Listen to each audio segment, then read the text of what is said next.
comment j'ai perdu 20 kilos et comment j'ai su également le maintenir finalement. En fait, c'est un sujet de l'heure, c'est un sujet qu'on retrouve un petit peu partout. Puis là, quand on commence à suivre des gens qui nous aident au niveau de la libération de poids, on vient tout mêler. Pourquoi on vient tout mêler?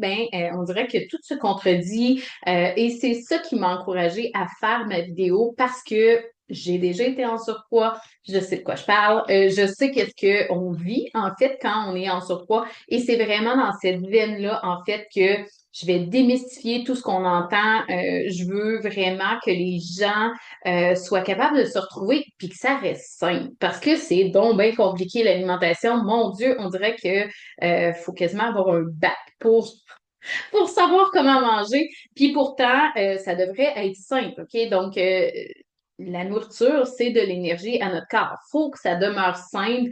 Puis on s'entend, on n'a pas 24 heures dans une journée à consacrer au niveau de notre alimentation et notre santé. Donc, on veut établir des choses qui vont être facilitantes au quotidien. Donc, je vais t'expliquer en détail mon parcours, comment j'ai réussi, puis comment j'ai maintenu, en fait. C'est là où tout le monde échoue, en fait. Le maintien, souvent, c'est là le gros problème. Tu sais, peut-être que si tu as déjà essayé des méthodes, des régimes, que tu as réussi à libérer du poids, en fait, mais tu n'as pas été capable de conserver. Donc, c'est là le gros morceau, en fait, qui est problématique. Puis peut-être que là, présentement, tu essaies des choses encore et encore et encore. On va dire un stop à ce processus-là. OK? Donc, je vous explique les détails, par quoi je suis passée, en fait. On va commencer tout simplement quand j'étais adolescente. J'avais un morphotype endomorphe. Qu'est-ce que ça veut dire, ça? Puis, on rentrera pas trop dans cette veine-là, mais en fait, un morphotype endomorphe veut dire que mon métabolisme est plus lent qu'un ectomorphe. Ectomorphe, OK, ma sœur est ectomorphe. C'est des gens qui le métabolisme est très rapide. La peau, les os, là, eux, ils ont besoin d'exagérer beaucoup plus longtemps avant d'engraisser. Tandis que les endomorphes, euh, première petite croche, en fait, on va prendre du poids. C'est vraiment dû au morphotype, OK? Et le morphotype, ben, c'est génétique. Ça vient soit de la maman, du papa ou, tu sais, dans les branches paternelles, maternelles, OK? Donc, j'étais pas fan de sport. Adolescente, déjà, j'avais une conscience que, oups, j'étais un peu plus framée que certaines filles. Puis déjà, tu sais, je me comparais. Je commençais déjà à être sensible à ça. Puis le sport, ça m'intéressait pas. J'étais pas bonne. Puis ce que j'ai réalisé plusieurs années après, c'est que en fait, j'aimais pas les sports d'équipe, mais j'aimais quand même bouger. J'aimais quand même, tu sais, la course à pied. Ça, c'était comme plus individuel. Puis là, je suis pas en train de vous dire de faire de la course à pied, surtout si vous êtes en surpoids, c'est pas une bonne zone pour commencer à bouger. Et je vais vous dire aussi, en fait, au niveau de l'entraînement, c'est pas obligatoire de s'entraîner pour libérer du poids. Par contre, pour une optique santé, oui, tu sais, de juste être actif, c'est bénéfique pour le corps. Le corps est fait pour bouger. Donc, d'aller prendre des petites marches, des choses comme ça. En fait, de bouger, d'être actif, ce qui va être bénéfique. Est-ce que c'est l'entraînement qui va te faire dépenser 1000 calories? Non. Qu'est-ce qui va être bénéfique? C'est la chose que tu aimes faire et que tu sais que tu vas être capable de durer dans le temps. Donc, de ne pas t'imposer de faire 7 jours d'entraînement, c'est inutile si tu n'aimes pas ça, en fait. OK? Donc, tu ne tiendras pas ça longtemps. Et dis-toi que ce que tu fais pour libérer du poids, tu dois le maintenir sur le long terme si tu veux des résultats long terme. D'où l'importance de bien choisir la méthode, de quelle façon on va libérer notre poids. Donc, bref, quand j'ai rencontré le père des enfants, j'étais encore au secondaire et là, bon, on a commencé à habiter ensemble là, après le secondaire et là, j'ai commencé à engraisser. On se payait des pots de jujubes quand on allait faire l'épicerie. On mangeait ça, on vidait le pot en revenant de l'épicerie. Mon alimentation avait beaucoup changé. J'ai commencé à engraisser déjà, là, j'avais 19-20 ans. OK? Donc, déjà, c'était tu sais, je m'en suis pas rendu compte tout de suite. C'est vraiment quand j'ai vu sur une photo du temps des fêtes, parce que je prenais plus de photos, et bon, à un moment donné, chez mes beaux-parents, une photo que tu sais, dans ce temps-là, on les faisait définir là, en pharmacie ou Walmart, des choses comme ça. Et là, quand j'ai vu ma photo, j'ai fait, oh, je suis rendue là. Et là, ça m'a vraiment percuté. À partir de là, j'ai commencé à m'entraîner vraiment. Là, j'achetais des DVD d'entraînement. J'étais très, très active parce que je voulais libérer du poids. Ça ne fonctionnait pas. Pourquoi? En fait, c'est que mon alimentation n'était pas adaptée à ce que je faisais, OK, dans l'objectif que je faisais. 80% de tes résultats, c'est l'alimentation et il y a un 20% qui va être additionné à ça qui est au niveau de si tu es active. OK? Donc, j'ai vite réalisé que ça fonctionnait pas. Donc là, je me suis mis à acheter des livres, là, Kilo Cardio. Je me suis fait suivre par des naturopathes, des kinésiologues. J'avais pas de résultats ou quand j'avais des résultats, c'était difficile à maintenir sur le long terme, donc je réengraissais tout de suite. J'ai essayé des pilules coupe-faim, coupe-gras, des shakes, bref, j'ai essayé plein de choses.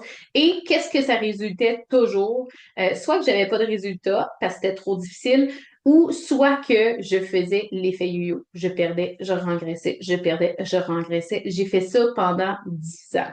Tu sais, quand je suis tombée enceinte, j'étais déjà en surpoids. Bref, j'ai eu une longue période de ma vie où est-ce que constamment fatiguée, je me réveillais le matin, je voulais rester dans le lit. L'après-midi, j'avais une baisse d'énergie aussi qui était là. J'avais beaucoup de brûlements d'estomac aussi. Bref, j'étais pas bien dans mon corps. En fait, j'avais un manque d'estime de moi-même vu mon physique. Et d'ailleurs, je veux mettre en petite parenthèse que, en fait, ton physique ne définit en rien ta valeur. Mais oui, la façon que tu te perçois va affecter l'énergie que tu dégages. Plus tu es confiante, plus que ton énergie est attirante, moins tu es confiante, moins que les gens ont envie de venir vers toi. OK? Donc, mon énergie était pas pareille et je le sentais.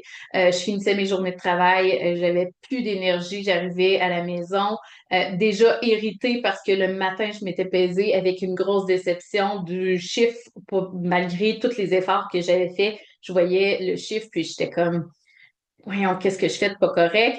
Je mangeais comme un petit oiseau toute la journée. Le soir arrivait, j'étais irritable, tu sais, j'avais la patience à -1000 et constamment, je flanchais sur des envies de sucre le soir. C'était ma bête noire. J'avais beau essayer de combattre, ça ne marchait pas. OK? Donc, l'entraînement m'a quand même aidé à m'aimer plus parce que je voyais que j'avais une capacité cardiovasculaire, que j'étais forte, en fait. Sauf que ça m'amenait pas à mon objectif. Puis, en fait, tu sais, de s'aimer un peu plus, c'est déjà un pas vers justement le processus, en fait, de réussite, de libération de poids. Parce que si tu ne t'aimes pas, pourquoi tu donnerais ce cadeau-là à cette personne-là? OK? Tu sais, il faut comprendre en fait que c'est un cadeau qu'on se fait d'être en santé, d'être fier de soi, d'augmenter notre estime de nous-mêmes, d'exploiter notre vie pleinement, de pouvoir jouer avec les enfants ou les petits-enfants, d'avoir de l'énergie pour tes projets, de se sentir fier et accompli en fait. C'est un cadeau. Donc, si tu t'aimes pas, pourquoi tu te ferais ce cadeau-là? OK? Donc, piste de réflexion ici.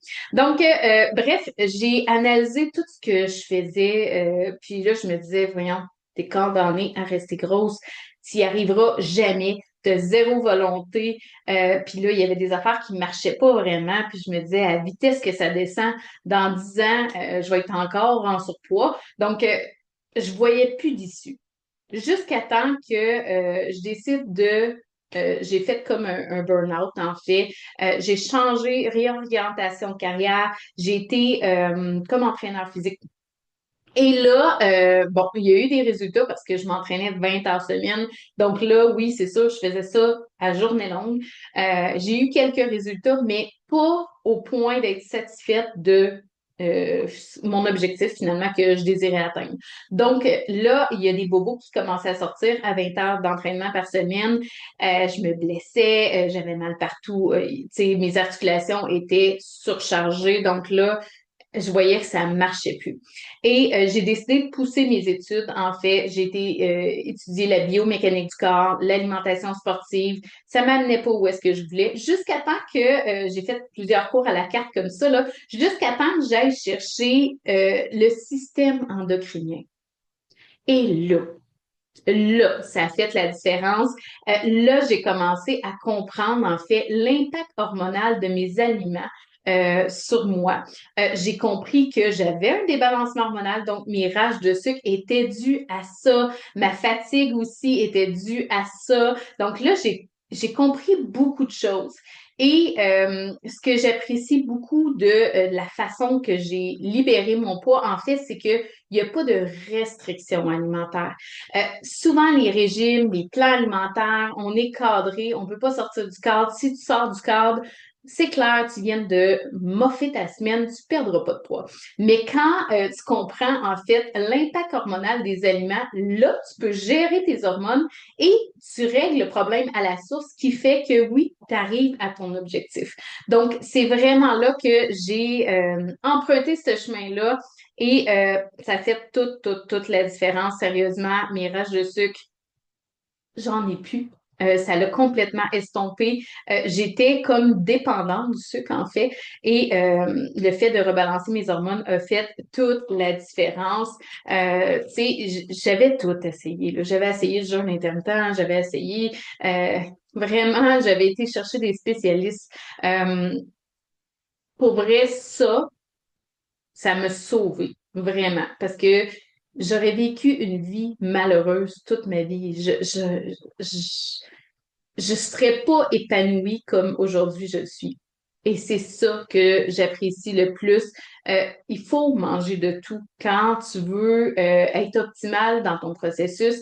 Si tu commences à te restreindre, c'est clair que tu vas échouer parce que on est humain, on aime ça manger, faut manger comme tout le monde. Tu sais, puis excite la culpabilité, là. Elle n'a pas de place dans ton processus, dans le sens que en fait, il faut penser aliment égale énergie. Donc, peu importe ce que tu manges, c'est de l'énergie. Oui, il y a de l'énergie qui est meilleure que d'autres, mais comme tel, nous, on s'empêche pas de manger du chocolat, on s'empêche pas de manger des chips. Si tu as envie d'un hamburger, d'une pizza, en fait, ça fait partie de l'alimentation. C'est juste qu'on va travailler pour choisir les aliments dans ton hamburger ou dans ta pizza, surtout les produits transformés, en fait. On va les adapter pour que ça fonctionne avec ton système hormonal pour rebalancer tes hormones, parce que quand tes hormones sont débalancées, tes hormones te gèrent de A à Z. Donc, quand tes hormones sont débalancées, c'est clair que tu vas avoir des cravings de sucre, de sel, peut-être de fast-food même. Donc, c'est ça qu'on veut gérer. Et à partir du moment où est-ce que tu as rebalancé ton corps, ben naturellement, c'est plus un combat. Et c'est ce qui est le plus beau dans le processus. Au-delà du chiffre sur la balance, en fait, ce qui est encore plus le fun, au final, c'est qu'on fait pas l'effet yo-yo. Et il y a la liberté de manger ce qu'on veut manger. OK? Donc, c'est le bout que je suis le plus rempli de gratitude à travers le processus, c'est justement ça. Faut pas être en mode culpabilité. Faut pas être toujours toute notre vie en train de watcher ce qu'on mange. C'est pas une vie, en fait. Puis c'est ça que je trouvais quand j'étais pendant mon 10 ans de surpoids. Je me disais, ben voyons, comment qu'ils font les gens pour rester minces? C'est pas une vie de toujours watcher ce que je mange de même. C'était constamment dans ma tête. OK? Aujourd'hui, j'ai la liberté dans ma tête, la liberté dans mon corps, la liberté de choisir ce que j'ai envie de manger. C'est vraiment un gros must. Vraiment. Et c'est ce que je veux te montrer, en fait. Donc, euh, souvent, OK? Je vous nomme la pire erreur que je vois, que j'ai faite moi-même. En fait, souvent, les gens avec qui je parle disent, mais je comprends pas, pourtant je mange bien, puis je perds pas. Mais en fait, si tu mangerais bien, serais pas en surpoids, OK? À moins qu'il y ait des facteurs externes, si tu as de la médication, des choses comme ça qui t'impactent. Mais si tu manges bien, c'est impossible d'être en surpoids, OK? Donc, manger bien, c'est quoi? Manger bien, c'est manger selon tes hormones. On a des hormones qui sont plus prédominantes, des hormones qui sont plus effacées, puis ça fait partie de des fois notre tempérament, tout ça. Mais avec l'alimentation, il y a moyen de vraiment aller optimiser ton équilibre hormonal. Parce que ton corps, il y a deux choses qu'il veut. Te maintenir en vie, ça, il fait bien. Te maintenir en santé, là, il est en train de flancher un petit peu cette fonction-là. Pourquoi? Ben, en fait, si on prend du poids, clairement, ton corps est plus en train de te maintenir en santé. Donc, d'où l'importance de vraiment faire attention quand on dit, pourtant, je mange bien, oups, attends un peu. Si tu manges bien, c'est sûr qu'il y a quelque chose qui est débalancé pour que tu sois en surpoids. Donc, c'est de regarder à la source et d'adapter pour que ta nourriture, ton alimentation fit avec ton débalancement hormonal pour rebalancer ça finalement. Donc, bref, je vous encourage à vous joindre au groupe Accro au sucre parce qu'il y a tellement de choses là. Il y a plein d'activités, il y a plein de challenges, de masterclass, de défis. Tu sais, on a vraiment beaucoup, beaucoup de choses qui peuvent vous amener à votre objectif. Puis de façon simple. On veut pas que ça soit compliqué. La vie est déjà assez complexe. On peut-tu alléger le côté alimentaire et être optimal au niveau qualité de vie et santé? Donc, sur ce, je vous attends. Vous avez juste à cliquer sur le lien qui est juste en dessous du vidéo et ça va me faire plaisir vraiment de vous guider à travers votre processus et d'aller optimiser vos résultats et en finir définitivement avec les livres en trop.